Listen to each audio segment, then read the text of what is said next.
Fala galera do canal Chipados, hoje dando continuidade à discobiografia do Creedence, indo para o ano de 1970, onde a banda conseguiu a incrível proeza também de lançar 2 álbuns em um único ano. A gente já viu anteriormente no ano de 68 o lançamento do primeiro disco e no ano de 69 o lançamento de 3 grandes álbuns. Agora chegou a hora de falar dos 2 discos de maior sucesso e de grande impacto do Creedence. Vem comigo pra gente conhecer e, sem dúvida nenhuma, se deliciar desse grande som de rock country.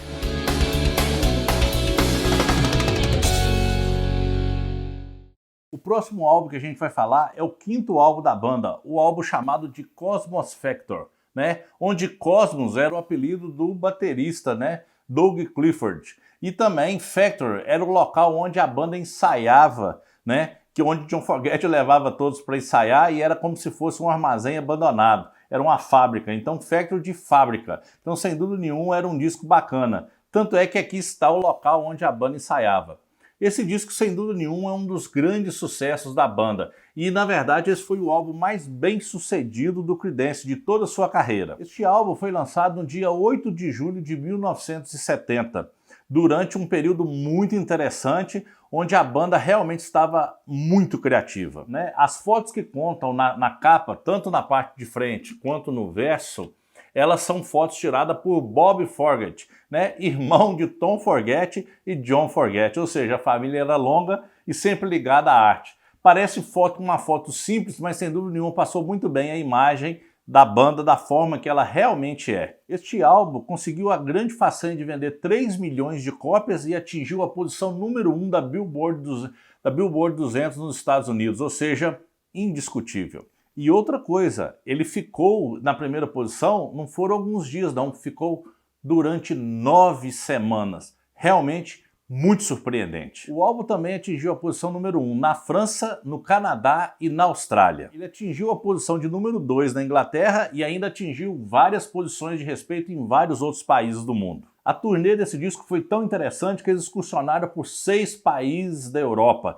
em várias cidades. Realmente um estrondoso sucesso. A banda vivia em excursão. E não é à toa que eles escreveram uma música sobre como era estar numa banda e estar excursionando. É a canção Traveling Band, ou seja, mostrando como que é uma banda em suas viagens, em suas excursões durante a turnê. Grande canção.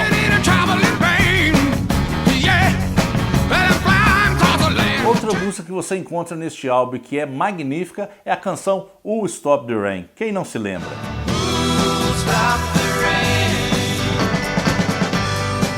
Canção inesquecível que também está neste álbum é a bela balada que tem inclusive um grande solo de saxofone, a canção Long as I See the Light.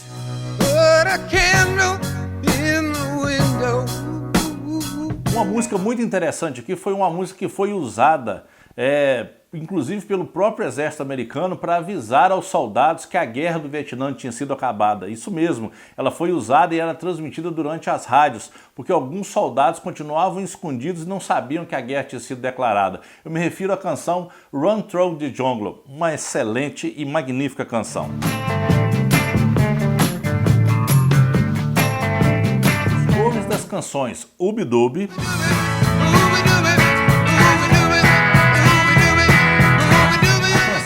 Because You Me, a diferente My Baby Left Me,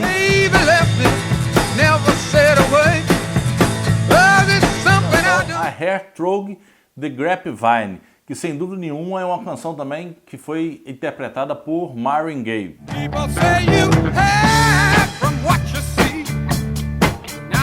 Outra canção também contestável que está aqui é a canção Upper on the Bed.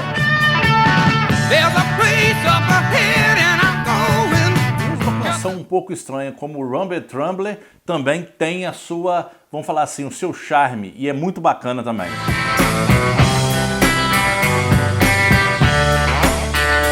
O álbum de estúdio do Creedence foi lançado no dia 9 de dezembro de 1970 e ele se refere ao álbum Pendulum. Sem dúvida nenhuma, o álbum Pendulum foi um álbum extremamente conhecido.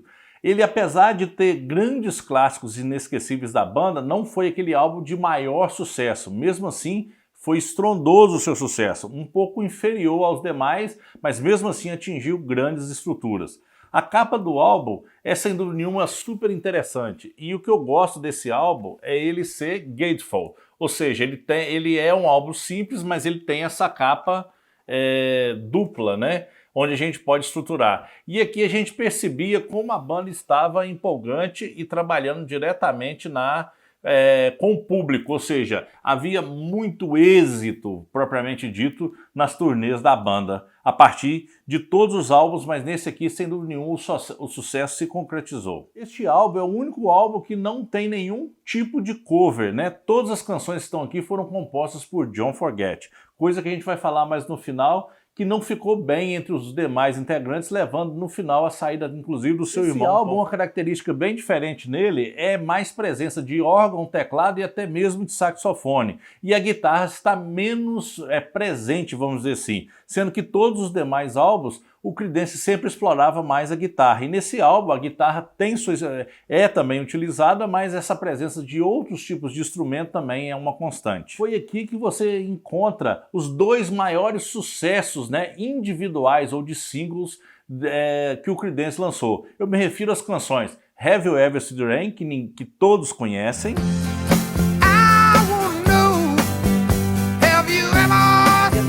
Inclusive Hate Tonight.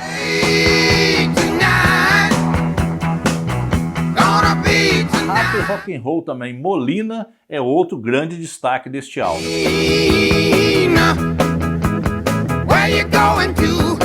Uma baladinha magnífica aqui é a Wish Hideaway.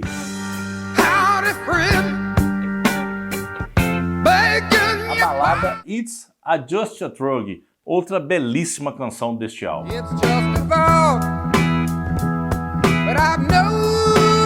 A instrumental Rude Awakening 2 também é bem interessante.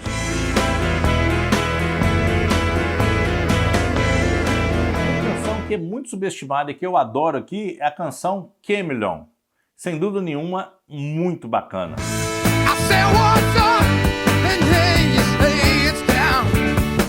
Canções menos interessantes, como Pagan Baby,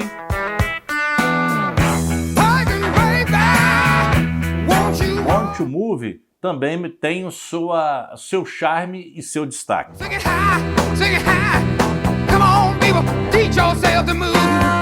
eu havia dito, logo após o lançamento desse álbum e alguns shows da turnê, o irmão de John Forget abandona, Tom Forget, sai em carreira solo e fica chateado com o próprio irmão, achando que o irmão é uma espécie, John Forget no caso, uma espécie de ditador, não abrindo espaço para os demais componentes contribuírem com as composições, porque praticamente é um álbum onde todas as canções foram compostas por ele e nem covers teve, como foi falado.